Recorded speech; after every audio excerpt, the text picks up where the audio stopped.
por gentileza. Registrando aqui a presença do Dr. Lúcio Alcântara, muito bem-vindo. Bom, vamos sentar?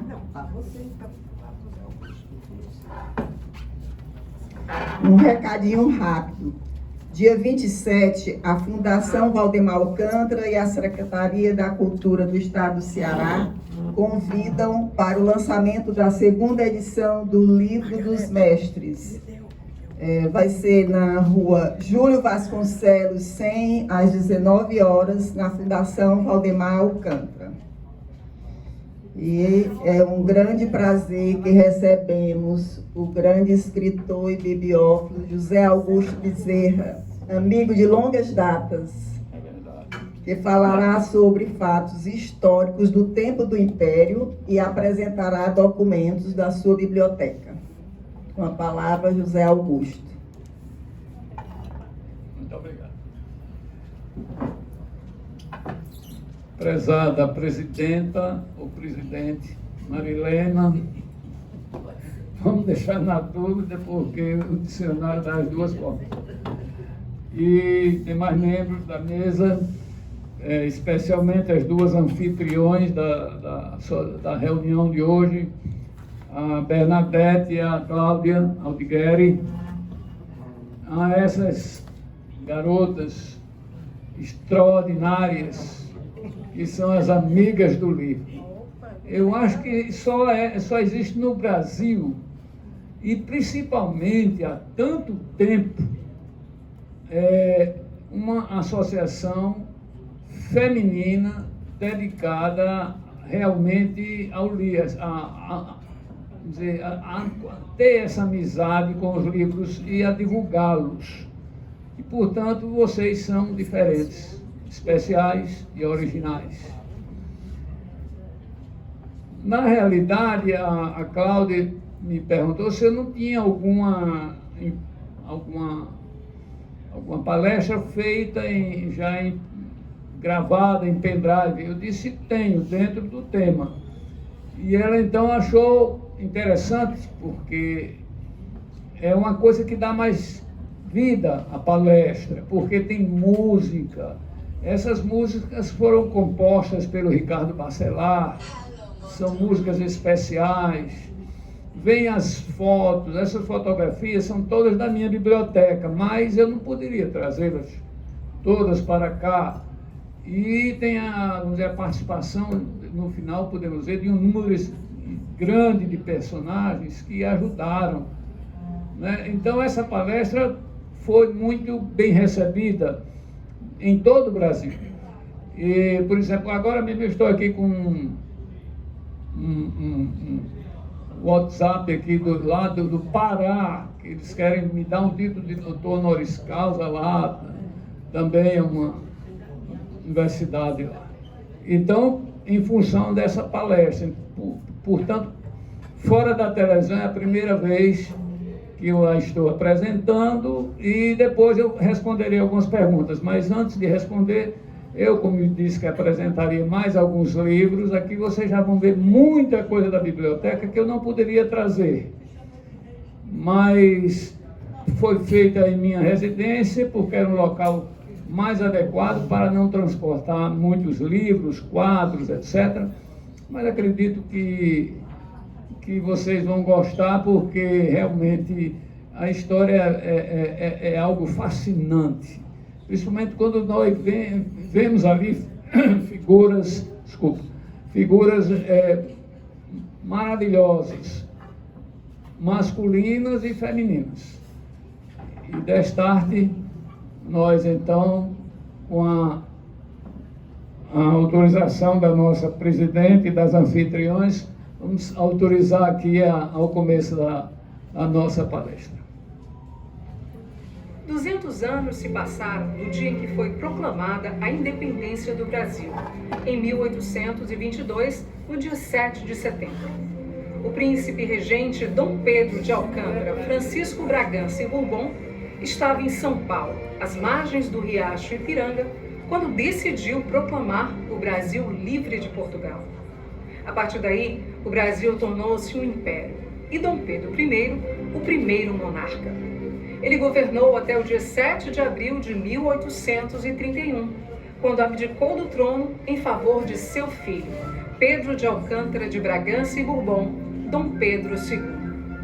Diante da importância desses fatos para a história do Brasil, a TV Assembleia produziu este especial comemorativo, que contou com a participação do bibliófilo José Augusto Bezerra.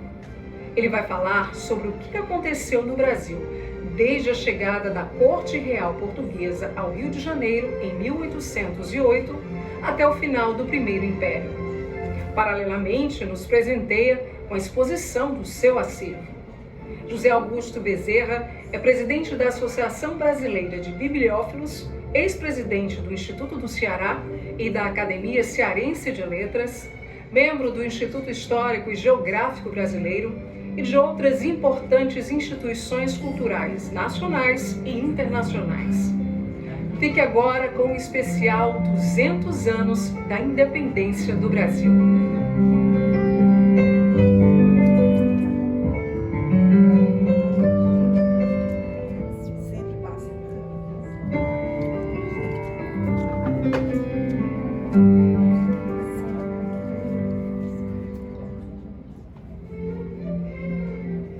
Então, iniciamos pelo dia 8 de março de 1808, observando a chegada da família real com 13, 14 ou 15 mil membros. Existem divergências de números. E era comandada pelo príncipe regente Dom João. Mas o importante é que no meio daquele grupo vinha um menino predestinado, que ninguém sabia, é claro, mas se ele não tivesse vindo, não teria conhecido o Brasil, nem eu estaria aqui falando. Portanto, vamos então compreender que aquele momento em que Pedro, com 9 anos, chegou ao Brasil, é o começo de tudo, de toda a nossa história.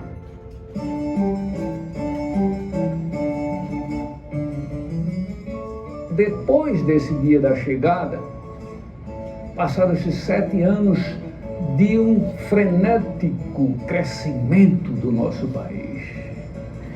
E muitas coisas estruturantes, parecidas com as da Europa, foram feitas pelo príncipe regente Dom João. Mas queríamos destacar uma delas, que é justamente a imprensa real. A impressão régia fez com que o Brasil deixasse de ser assim mal visto, diríamos, porque o Brasil foi o último país da América do Sul a ter uma imprensa. Com a imprensa de primeiro mundo, todos os primeiros livros do Brasil foram feitos na impressão régia, além dos documentos, editais, decretos, etc. E dentro desse aspecto da impressão régia, nós vamos aproveitar para mostrar um dos livros mais curiosos e mais importantes que foram feitos por ela. É o chamado Código Brasiliense. As leis, alvarás e decretos, tudo que foi feito por Dom João VI, todas as leis feitas por ele. Por isso que ele chamou Código. Aqui nós não tínhamos nada. E então, esse livro é tido por muitos como o primeiro Código Civil brasileiro. É quase inexistente assim, completa. Por quê? Porque ela não era feita na imprensa, como nós fazemos hoje. Aqui eram as leis originais. Então, o original da lei que foi a abertura dos portos está aqui. O original da lei que criou a impressão régia está aqui.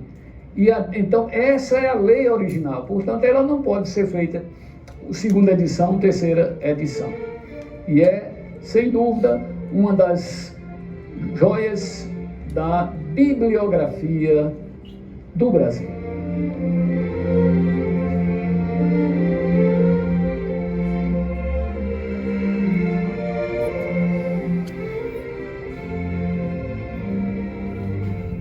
Em 1815, o Brasil estava realmente tão desenvolvido que foi elevado da categoria de colônia para reino.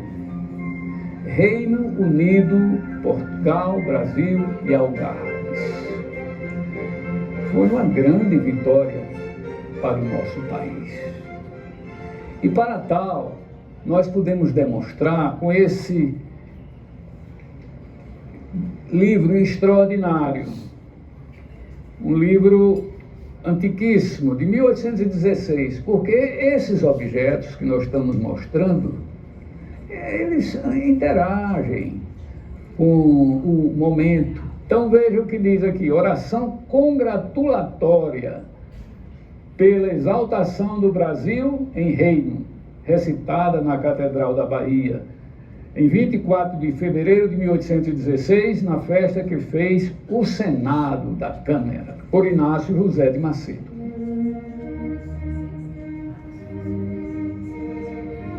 Em 1816, morre a rainha Dona Maria I, rainha de Portugal e, consequentemente, do Brasil. E com a sua morte, Dom João VI, que era o príncipe regente do reino tríplice, agora luso, ele passa a condição de rei e com o título de Dom João VI. Para vermos essa coisa assim, com um fato do próprio momento, nós mostramos aqui outro trabalho belíssimo do Debré, que foi o mais importante dos nossos pintores, o mais célebre.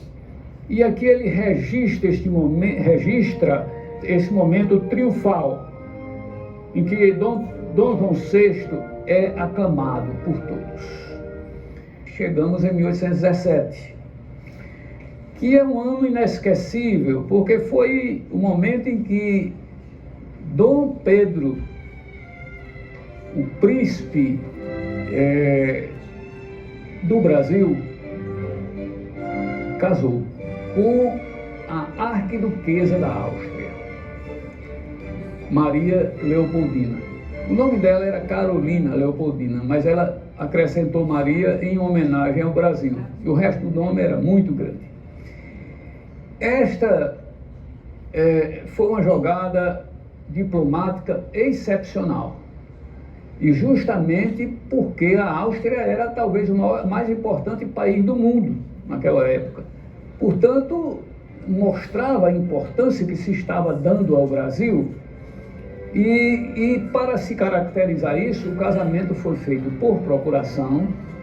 E depois disso, a imperatriz, que era uma mulher fabulosa, falava 6 idiomas, aprendeu português em 60 dias. E veio para cá, imagina uma viagem de 5 meses para chegar ao Brasil. Chegou aqui no dia 5 de novembro de 1817. E no dia 6 já ela recebeu as bênçãos nupciais. Nós então podemos ver esta chegada maravilhosamente retratada por Debré. Dizem que só existem uns 4 desses, sendo que 3 estão em museus. Nós não temos certeza, mas assim que me informaram. Aqui nós podemos ver tudo, nós podemos estudar cada ator. Dom João VI subindo na carruagem, o príncipe Dom Pedro dando a mão, a arquiduquesa, nesse caso já casada, imperatriz Leopoldina, e toda a corte, e mesmo o povo ao lado, mostrando o seu orgulho, a sua felicidade. Esta, portanto, é uma litografia que representa toda a importância daquele momento para o nosso país.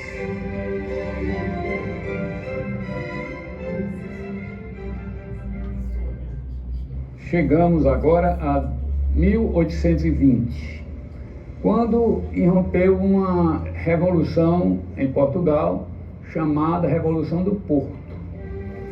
E esta tinha como objetivo 2 pontos: levar a corte de volta e transformar o Brasil em colônia novamente. Na realidade, a primeira parte eles conseguiram cumprir, fazendo com que Dom João VI voltasse em 26 de maio de 1821 para Portugal. E, entretanto, nós temos a sorte de ter este conjunto aqui de cartas trocadas entre o pai e o filho, Dom João VI e Dom Pedro. 2 dias antes dele sair, convocou seu filho, Dom Pedro, ao quarto e lhe diz: Pedro, se o Brasil se separar, antes seja para ti, que me has de respeitar, do que para algum desses aventureiros. O povo foi quem fez essa revolução. Nunca o povo do Brasil esteve tão envolvido, tão apaixonado, porque nos outros países a revolução é para botar o governo para fora. Aqui o povo chorava, lutava, pedia, implorava para Dom Pedro ficar, porque se ele saísse, o Brasil haveria de se dividir, ia fazer a sua própria independência. E Dom Pedro também sabia disso, estava convencido de que ele era a única alternativa para o Brasil se manter unido. E ele então deu uma audiência ao presidente do Senado da Câmara, José Clemente Pereira, que levou um abaixo-assinado imenso para ele. E ele, ao vê-lo, ficou emocionado, porque Dom Pedro, ele gostava do povo. Ele cresceu aqui. Foi aqui que ele teve suas namoradas, e aliás eram muitas. E ele era povão. Então ele, emocionado, contrariando as cortes, é bom que se diga, falou: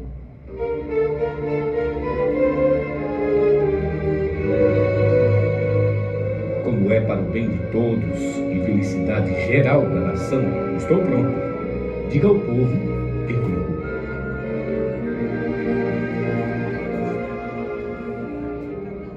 Esse é um dos dias mais importantes. Se ele não tivesse ficado, tudo tinha se acabado.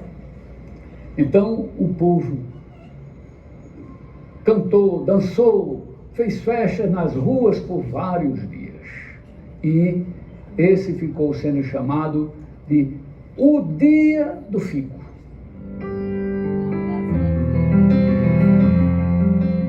Finalmente chegamos no dia 7 de setembro de 1822.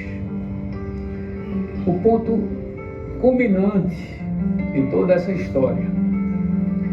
Dom Pedro vinha de São Paulo, onde tinha resolvido uns assuntos e tinha dado tudo certo. E ao chegar perto do rio Ipiranga, viu um mensageiro desabalado correndo para lhe entregar umas cartas. E ele começou a lê-las e todos ficaram apreensivos, porque sabiam as coisas como estavam. E, na realidade, aquelas cartas tinham sido recebidas pela sua esposa, a imperatriz consorte Maria Leopoldina. E ela foi a primeira mulher a governar um país livre das Américas. E ela, após ler as cartas, que eram terríveis, praticamente acabavam o poder central no Brasil. E também mandavam prender José Bonifácio. E ela imediatamente, com a sua experiência política, que ela vinha de um reino que era um dos centros da política mundial, ela convidou o Conselho de Ministros, fez uma reunião e chegaram à conclusão de que não havia mais possibilidade de diálogo. Então, ela faz a ata, ela assina a ata e manda aquela ata com a opinião de José Bonifácio e dela também, que dizia mais ou menos assim: o pomo está maduro, colhe-o já, senão apodrece. E Dom Pedro, depois de ler e absorver tudo aquilo, ficou irritado e ao mesmo tempo entusiasmado. Viu que aquele era o momento supremo da sua vida. E então, ele disse: a partir de hoje, estamos sem nenhum vínculo com Portugal para sempre. Arrancou a sua braçadeira azul e branca, que significava aquela união com Portugal, e jogou no chão enquanto todos faziam a mesma coisa. E logo após ele puxou a espada e disse: a partir de agora a divisa será independência ou morte. Sobre esse instante único, nós temos aqui a pintura de Pedro Américo, que foi o quadro mais bonito que foi feito sobre esse momento. É o que está no imaginário de todos os brasileiros. Mas nesse quadro, a pintura de Pedro Américo está feita em bronze e em alto relevo. Mas quem olha isto, parece que está vendo o momento daquela explosão e a participação de todos, do príncipe e dos presentes.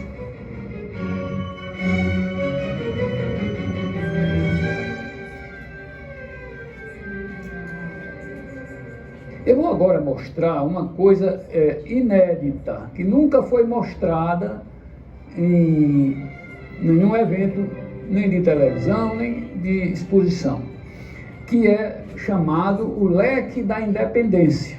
Olhem que maravilha. Tem 200 anos e está assim perfeito. Trabalhado em ouro na frente, com os motivos do Brasil. Não dá para eu explicar tudo aqui, a coroa, o tozão de ouro, as comendas, tudo mais. Cada coisa, cornucópia de flores, cada coisa significava algo diferente. E apenas quero mostrar essa coisa que, se na frente é feita em ouro e atrás é feita em prata, tem um trabalho artístico sublime. Por exemplo, atrás, no verso, nós podemos ver um pássaro representando toda a nossa fauna. Eu imagino que isso foi o leque da nossa imperatriz. Não tenho provas, ninguém tem. Mas eu tenho a prova de que pertenceu à família imperial. E teve outro segundo momento importante da independência. que é justamente a aclamação. A aclamação do príncipe, aqui está, foi feita no dia do seu aniversário, no Largo de Santana. E essa é outra obra de Debré. Depois disso, nós tínhamos 2 instantes especiais, que era a consagração pela igreja, né, e a coroação, que juntava tudo que foi feito. E a partir dali ele já estava realmente entronizado. Então, esse momento especial de sagração e coroação ocorreu no dia 1º de dezembro de 1822. E naquele mesmo dia, Dom Pedro, então, fez uma medalha. Essa medalha, a Ordem Imperial do Cruzeiro, ela é feita em ouro, aqui essa parte em porcelana, é um trabalho lindo, extraordinário. É a única medalha, a única comenda que foi depois reativada pela República. Hoje ainda é a comenda mais importante.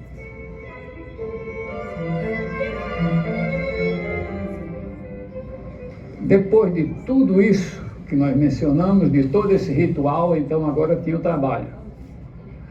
E o primeiro grande trabalho era fazer a Constituição. A Constituição, ela vai materializar o sentimento de todos daquele momento, daquela época, daquelas circunstâncias. E isso é algo muito difícil, quase impossível. Tinha o Partido dos Portugueses, dos Conservadores e aquela coisa dos liberais. E então tinha muita confusão, muitas províncias queriam uma coisa, outra.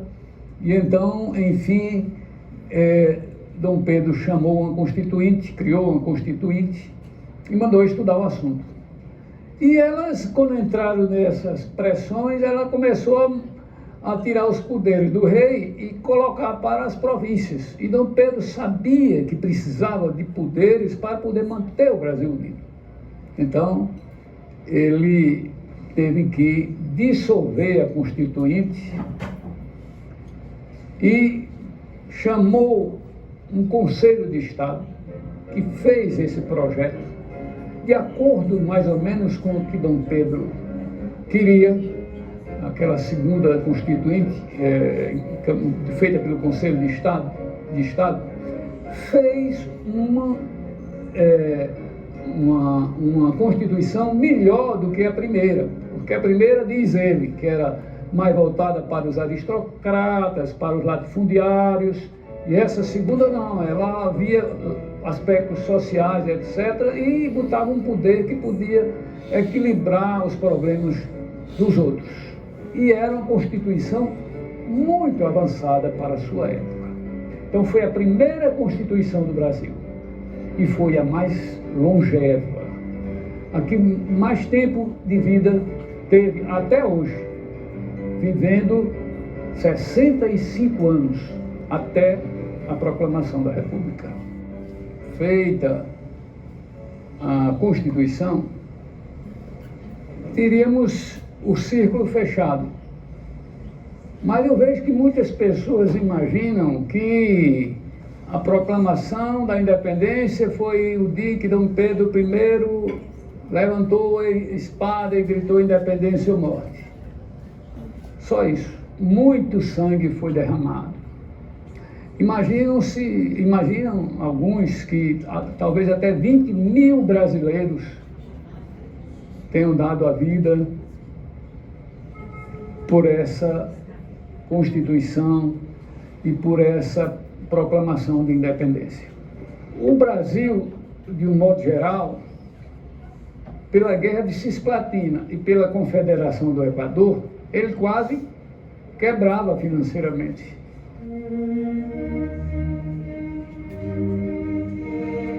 Chegamos ao ano de 1826. A independência estava consolidada. Mas ocorreu um fato dramático e inesperado, que foi a morte da nossa imperatriz, Dona Leopoldina. E aquilo devastou o povo, a alma do povo, que a amava muito. E ela também adorava essa terra. Tanto que ela é chamada de a arquiteta da independência. Ela é quem influenciou o marido a realmente tomar as posições coerentes que ele tomou. Para darmos a informação sobre isso, nós mostramos este raríssimo livro, que é feito, é um tributo à princesa Leopoldina, mas antes dela morrer. Quer dizer, mostra como o povo gostava dela, o povo a amava. E esse livro diz o que todos pensam, ou pensavam. Tributo de cordial veneração ao dia 22 de janeiro, aniversário dos faustíssimos anos de Sua Majestade Imperial, sublime, protetora e perpétua defensora do Brasil. O tempo passou e 3 anos depois, Dom Pedro, que já tinha chorado muito, até de certa forma arrependido, porque não deram o valor que ela merecia, e a gente às vezes só dá valor às coisas depois que perde. Mas ele, estimulado até pelo pai da própria imperatriz Leopoldina, Francisco I da Áustria, ele decidiu casar novamente. E, após muita procura, terminou encontrando outra pessoa maravilhosa que ia fazer parte da sua existência. E ela, o nome dela era Amélia, a princesa Amélia de Leuchtenberg, da Baviera. Um pouco alemã e também descendente de francesa, era considerada uma das mulheres mais preparadas, das princesas mais preparadas da Europa, embora tivesse apenas 17 anos, mas demonstrava pleno amadurecimento e tinha uma beleza ímpar que muito interessava a Dom Pedro. Veio para o Brasil com todas essas expectativas e, ao chegar ao porto, chegou deslumbrantemente vestida em um vestido branco com ornamentos de rosas.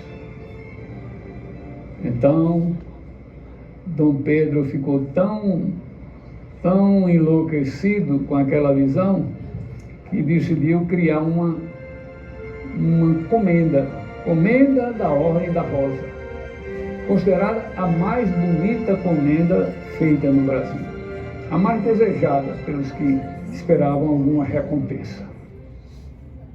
Chegamos a 1831, quando o país, passando por grandes dificuldades financeiras, como já disse, oriundas de 2 guerras ao mesmo tempo, a Guerra da Cisplatina e a Confederação do Equador, e também por grandes dificuldades políticas, porque os partidos não se harmonizavam. E ainda tinha um outro problema pessoal de Dom Pedro I, porque o irmão dele tinha lhe traído.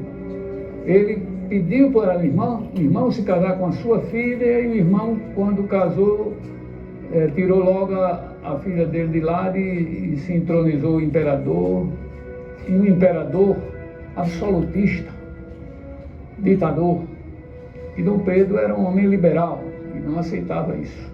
Então ele aproveitou toda essa arrumação e decidiu abdicar.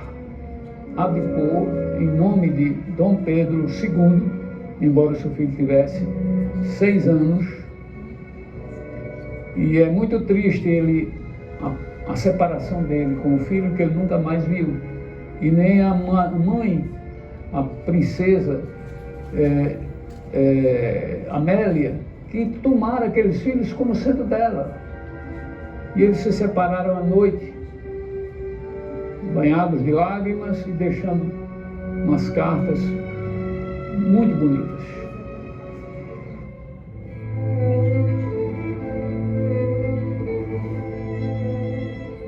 Não sendo possível dirigir-me a cada um dos meus verdadeiros amigos em particular para me despedir e lhes agradecer ao mesmo tempo os obséquios que me fizeram, e outros sim para lhes pedir perdão de alguma ofensa que de mim possam ter ficado, certos que se em alguma coisa os agravei, foi sem a menor intenção de ofendê-los. Faço esta carta impressa, eu possa deste modo alcançar o fim a que me proponho.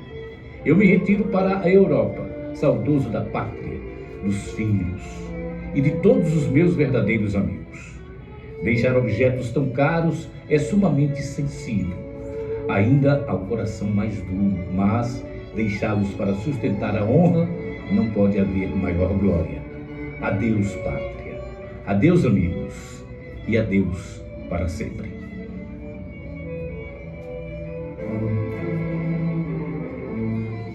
Então Dom Pedro deixou o filho como imperador com apenas 6 anos e foi para Portugal para acertar as contas com seu irmão. Na sua saída, em 1831, ele nos deixa a última informação, diríamos, própria dele, não era nada copiado de ninguém. Ele deixa para ser o cuidador do seu filho, Rafael.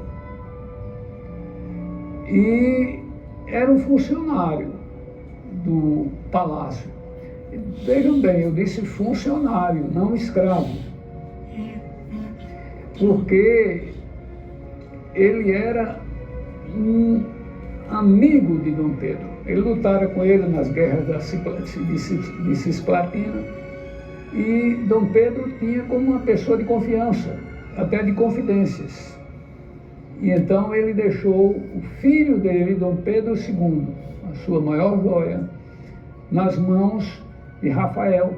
Era aquele homem que à noite, quando Dom Pedro, que ficou menino, com 6 anos, órfão de mãe e abandonado do pai, à noite ele às vezes ficava chorando, e era Rafael que ficava no canto do quarto, que ia lá contar histórias e acalmá-lo para que ele dormisse. E foi uma amizade maravilhosa até o fim das suas vidas.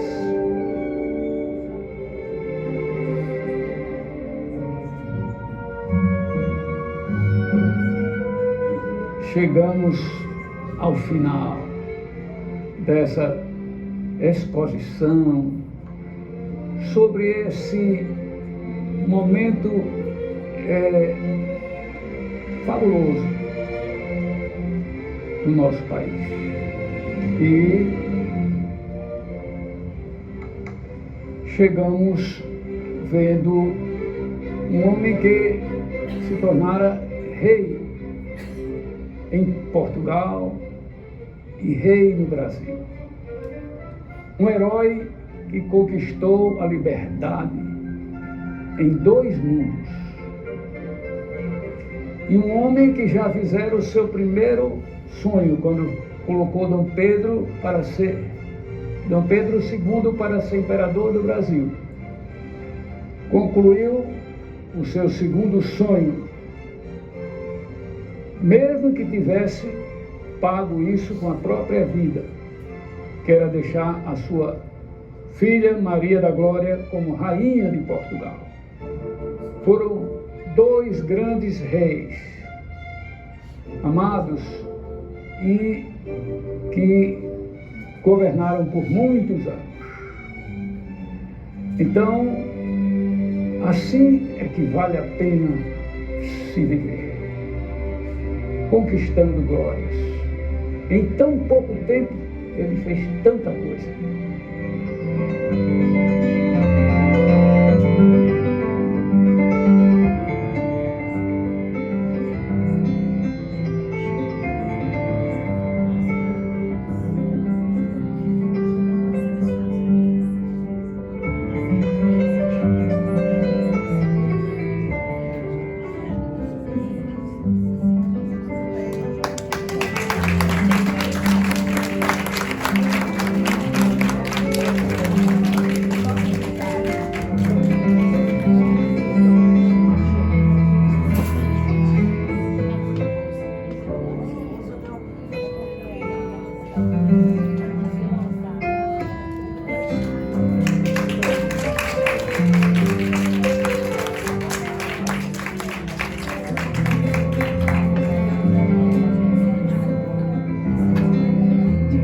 parabéns aí o documentário e o artista José Augusto.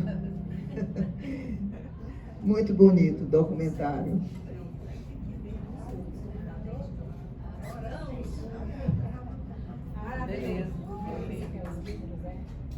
Obrigado.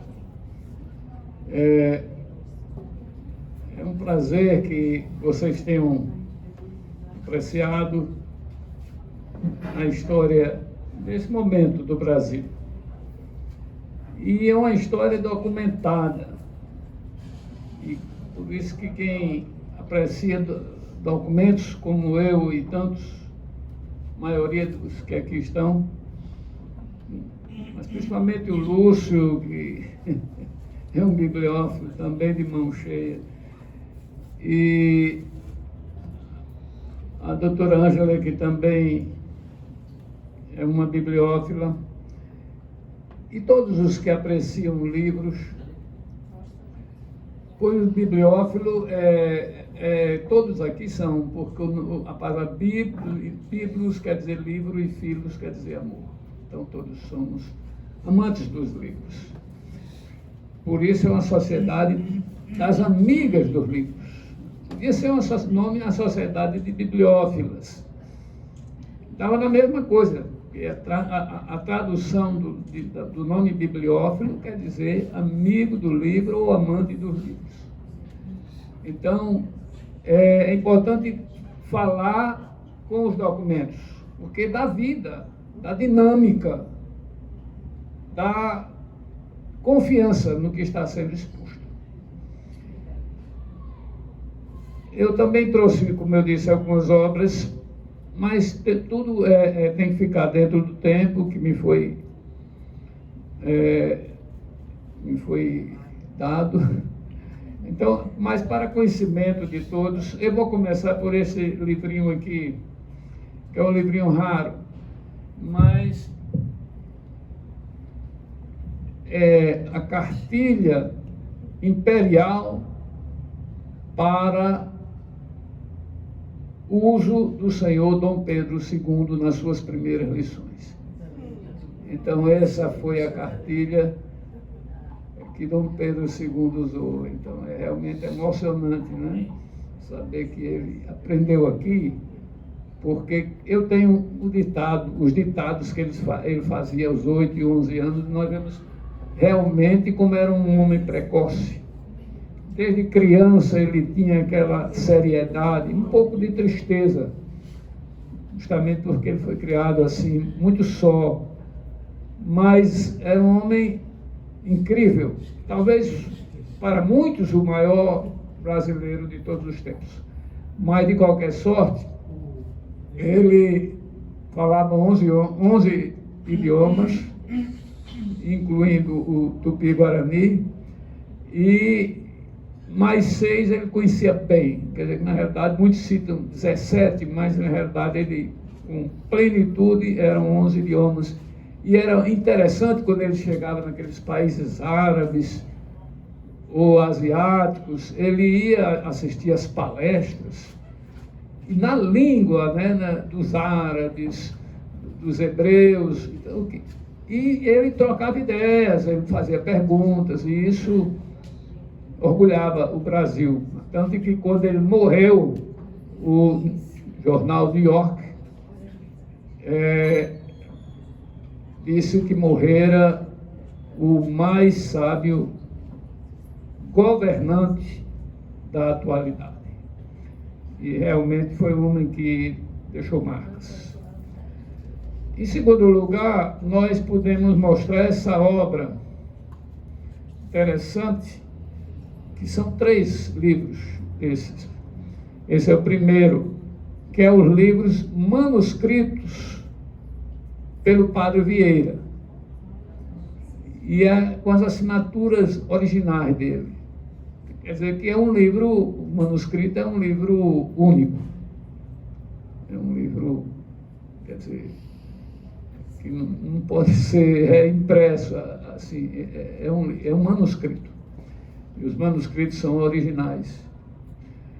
Então é uma obra que, aliás, eu tenho a coleção do Padre Vieira toda. Foi um homem fantástico. Todos esses nossos grandes estudiosos, como o próprio Rui Barbosa, que foi considerado o homem que mais conhecia a quantidade de palavras, não a gramática, porque a quantidade de palavras, ele era um grande lexicógrafo, era incrível. Um dicionarista fez um dicionário só com as palavras que ele usava e que nunca foram dicionarizadas, e tinha mais de 10.000 palavras. Agora, na gramática, ele também era um grande gramático. E o Ernesto Carneiro Ribeiro foi o seu professor, um grande filólogo brasileiro. E no Código Civil brasileiro, feito pelo Clóvis Bevilacqua, nosso conterrâneo, pediram a Ernesto Carneiro Ribeiro para fazer a correção. E Ernesto Carneiro Ribeiro fez, mas deram só 2 semanas para ele fazer isso. E ele mandou imprimir com a autoridade dele. E depois disso, Rui Barbosa foi lá no jornal e disse que com certo ciúme, né? Ele queria ter sido ele o revisor, disse que tinha vários erros de português. E aí o professor foi lá numa rádio e disse que o Rui estava enganado. Era o aluno dele, né? Que o livro não tinha erros de português, não. Apesar dele ter tido só 15 dias. Então travou-se a mais alta disputa dentro da língua portuguesa entre esses 2 clássicos. Aí Rui Barbosa passou um ano, escreveu um livro chamado Réplica. Então, pegando palavra por palavra e botando os autores clássicos, dizendo como se escrevia aquela palavra. Então, tinha mais de 1.030 palavras que, no ver de Rui, estavam erradas. E todos, então, aplaudiram e acharam que realmente Rui Barbosa era o máximo e ficou encerrado o assunto. Passado 3 anos, o Ernesto Carneiro Ribeiro escreveu um livro chamado A Tréplica. Uma obra gigantesca. Enquanto o Rui Barbosa dava um exemplo ou 2 dos clássicos, ele botava 8, botava 10 de outros clássicos. E assim, estes homens eram fantásticos, porque eu tenho os 2 livros e nós olhamos um, achamos que está certo. Está certo. Mas vamos ver o outro e dizemos, não, esse também está certo. Então, um dos grandes gramáticos brasileiros é um carioca, que foi muito amigo meu e agora está me passando o nome, Rocha Lima. Ele escreveu, ele era a maior autoridade do Brasil sobre esse tema, sobre essa disputa áurea da língua portuguesa. E ele, no final, termina um livro que ele escreveu só sobre isso, e até me dedicou, e eu tenho em casa, e ele disse: enfim, foi uma luta de titãs, sem vencidos nem vencedores. Enfim, eu também trouxe aqui só para mostrar, para nós tomarmos ciência de coisas do Ceará. Então, nós temos aqui o primeiro livro escrito sobre o Ceará, e é um livro raríssimo, que foi feito na impressão régia. Como eu disse, a impressão régia tem os primeiros livros feitos no estado, no país. Todos os primeiros livros nós chamamos os livros feitos nos primeiros 50 anos de incunábulos. Os incunábulos brasileiros, todos foram feitos na impressão régia. E esse aqui é a memória econômica sobre o gado lanígero da capitania do Ceará, pelo tenente-coronel João da Silva Feijó. É um livro da maior raridade. Me disseram que o da Biblioteca Nacional não está perfeito, as praças prejudicaram. E eu não sei da existência de outros. Então, isso é só sobre o Ceará. O primeiro livro sobre o Ceará, aqui está o livro Oração das Graças, que foi traduzido, né? Mas eu tenho o original, o único esse original é raríssimo também. E é o primeiro livro feito por um cearense, publicado por um cearense, que foi do Padre Mororó. Então, é uma obra que é marcante para a nossa terra, e eu, então, estou aqui mostrando os que... alguns aqui, um dia nós vamos fazer uma reunião, mostrar, porque tem muitas coisas que são extraordinárias.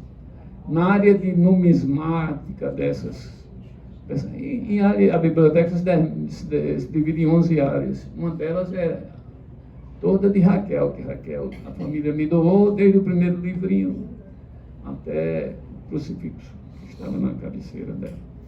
E por último, esse é o primeiro livro editado no Ceará, que se conhece. É a eleição de um senador, em homenagem ao nosso senador eterno, o homem que é chamado o homem quase tudo. Ele foi tudo. Ex quase tudo, é.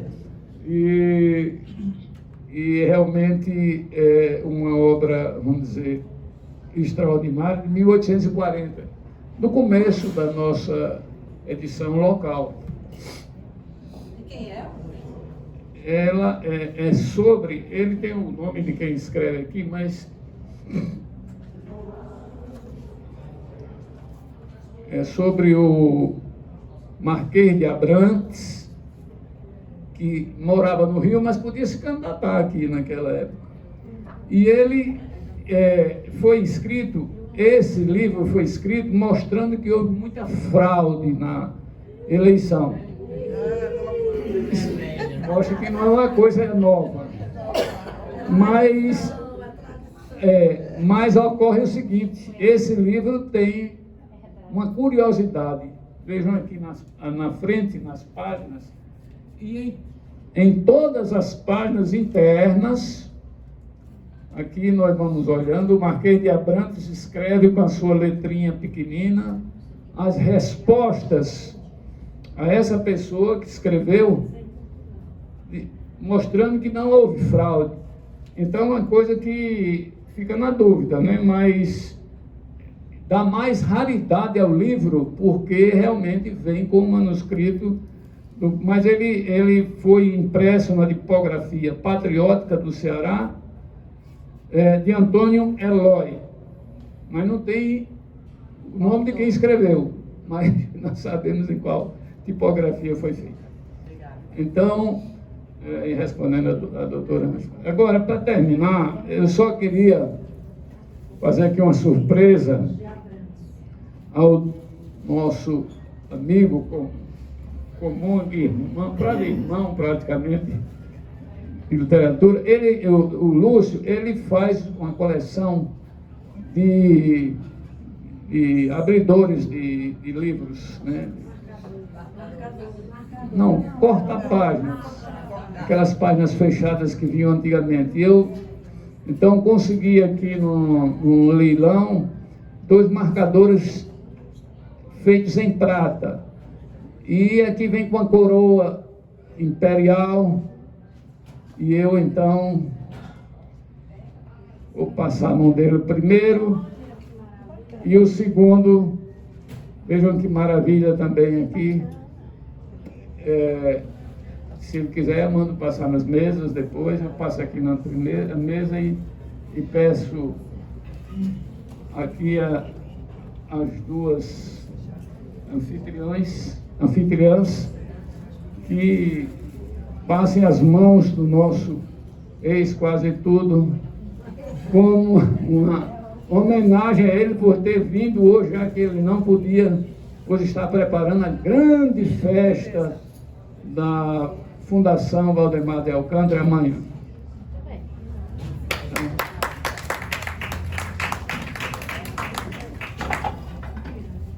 Ele merece. Eu vou para lá fazer o registro. As duas. Sim, acho que ele está passando. A primeira.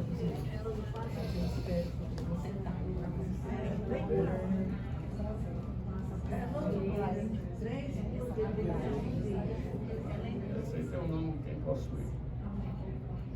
Muito bem. Não, muito obrigado.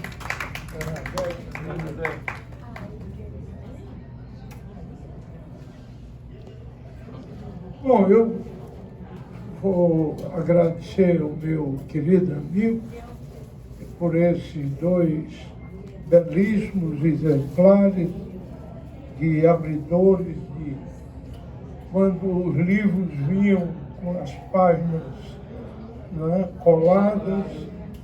Então era sempre um momento de desvendar aquilo que ia nos encantar com a leitura.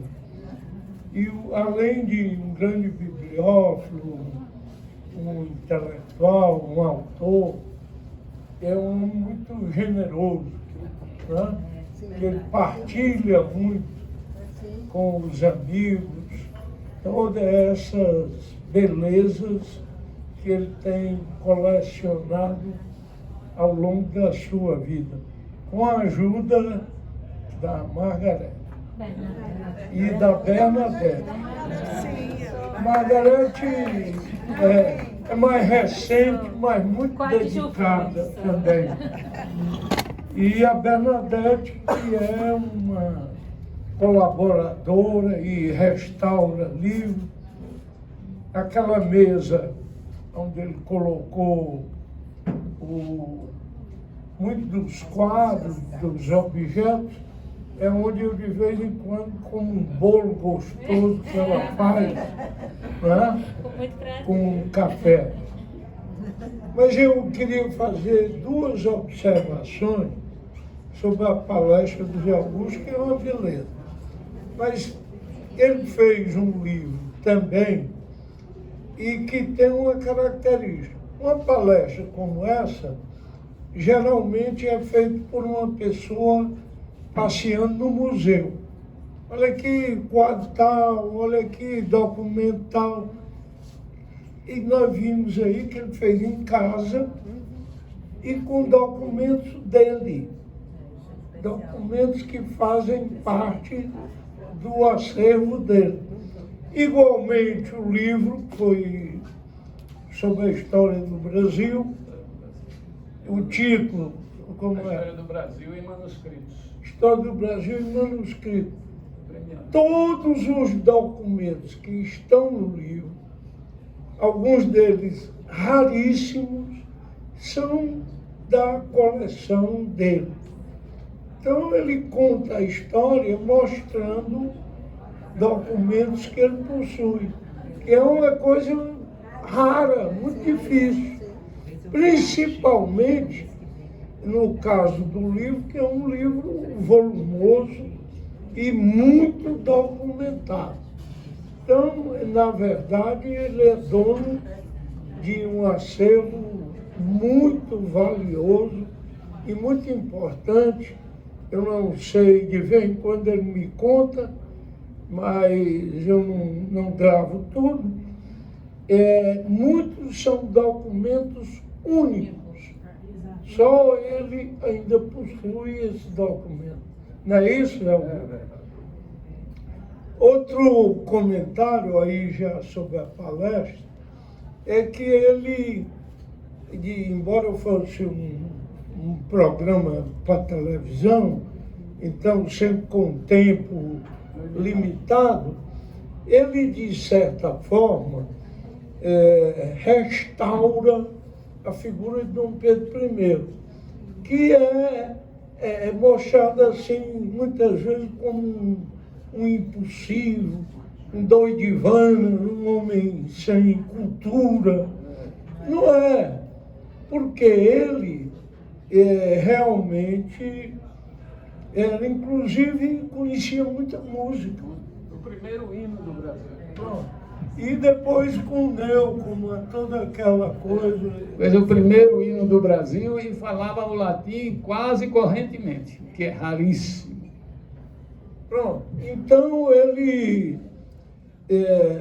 tinha essa virtude. Agora, de fato, um homem que tinha certas características que acabaram predominando no imaginário popular, não é? Bom, essa é uma coisa. A segunda que eu queria ressaltar é sobre a dona Leopoldina. Foi um casamento de conveniência, vamos chamar assim, porque a Áustria era o Francisco, o imperador Francisco I, tinha também uns certos sonhos em relação à América. Então ali houve um interesse recíproco. Agora, acho que foi o Zé Augusto que mostrou, não sei se ele me corrige, são as cartas dela para o pai, que são impressionantes, porque ela, ao mesmo tempo que registrava uma certa amargura, né, mas manifestava o desejo de continuar aqui e de manter o casamento, enfim, era uma mulher extraordinária. Além do mais, quando ela veio nessa viagem de 5 meses, ela veio acompanhada de uma missão de pintores, de cientistas, é chamada Missão Austríaca, que teve uma importância muito grande de desenvolver no Brasil artes plásticas, a cultura de uma maneira geral. A história. Um deles foi um grande pintor, Thomas Ender, que veio para o Brasil nessa comitiva, nessa missão. A missão francesa foi ela que fez. Exato. Então, ela foi uma figura importante, né? Até, vamos dizer assim, na retaguarda, e estimulou muito a frase dela, é uma frase muito forte, como quem diz, é agora ou nunca, né? Então ecoou no espírito o Zé Augusto, que ele foi lá resolver uns negócios. Ele não explicou bem que tipo de negócio, né? Mas ele... E por último, uma coisa importante. A corte de 1821, em Portugal. A corte, ela se instalou dentro de um espírito liberal, né, para fazer uma nova Constituição portuguesa. E estava ali implícito o desejo de impor uma regressão do status do Brasil, que era Reino Unido, Portugal, Brasil e Algarve. Pois bem, e havia uma estratégia. Qual era? Era de conceder poderes especiais, a independência, praticamente, a algumas províncias do Brasil, que chegaram a ficar seduzidas por essa expectativa. O Pará, e o Maranhão. Então, foi um momento difícil. E a Confederação incluiu quase o Nordeste todo. Mas aí já no momento, em 1824. Mas em 1821, a estratégia era de Portugal fracionar, vamos chamar assim, o Brasil em países independentes, praticamente, mas com vínculo com Portugal, diretamente com as províncias.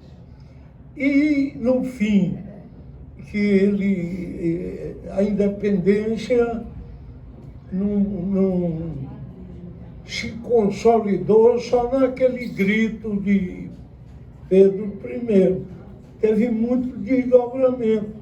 E um deles aqui no nosso Piauí, recentemente comemorado lá 200 anos da Batalha de Genipapo, que foi uma tropa portuguesa comandada por um militar experiente e que tinha uma tropa também muito aguerrida e preparada, que foi o Fidié. E foram socorridos por cearenses, Pereira Filgueiras, e que mandaram homens contingentes, Tristão Gonçalves, para socorrer. E ganharam aquela batalha com pau e pedra, porque não tinham nem armas. Então, quando parece que a independência do Brasil foi feita assim, como uma coisa muito pacífica, não. E na Bahia também. Tanto que a grande data da Bahia é 2 de julho. Não é? Portanto, bom, no mais foi uma excelente apresentação, porque além de ter muito documento, muita informação, ele expõe muito bem. Então, nós todos estamos aqui muito felizes com essa apresentação. O presidente teve uma bela iniciativa e as duas anfitriãs de hoje, né, que estão aí nos brindando com essa recepção.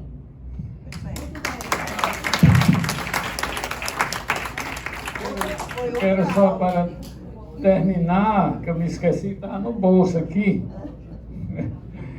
Essa é a primeira fotografia da princesa Isabel. Eu posso deixar aqui. Os livros não pode pegar, é tudo. Não, mas essas mãos de fadas não vão estragar o livro, não. Muito obrigado, governador. E muito obrigado pela paciência também de vocês. Quero dizer às anfitriãs e à presidente que a missão da minha parte eu espero que tenha cumprido. Obrigado.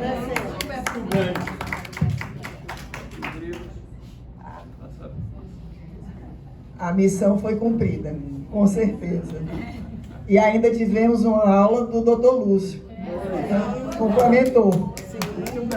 Muito obrigada, Zé Augusto, pela exposição dos livros e os documentos e o documentário da TV Assembleia. É isso? E a doutora Cláudia também acreditou e vamos em frente. Sim, achei fabuloso. Nosso meio de terra, maravilha. Aqui, vou deixar aqui em cima para vocês olharem. Isso aqui é um chamado daguerreótipo. Eram as fotografias, quando não existia fotografia. Então, era um tipo de gás que se produzia e que gerava uma uma marca no vidro, isso é um vidro. Tira essa água de perto. Vou tirar. Essa é uma foto extraordinária, que é a primeira da nossa princesa. Sim. Me dê. Mãe. É só olhar. Pode pegar, não tem problema. Margarete só passando na frente da câmera. Pode pegar, não tem problema. Isso aí quando tem muita gente. Na hora que vai fazer a desenhão, ele deu uma cadeia dele, naqueles livros.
Se inscreva no canal da Sal no YouTube.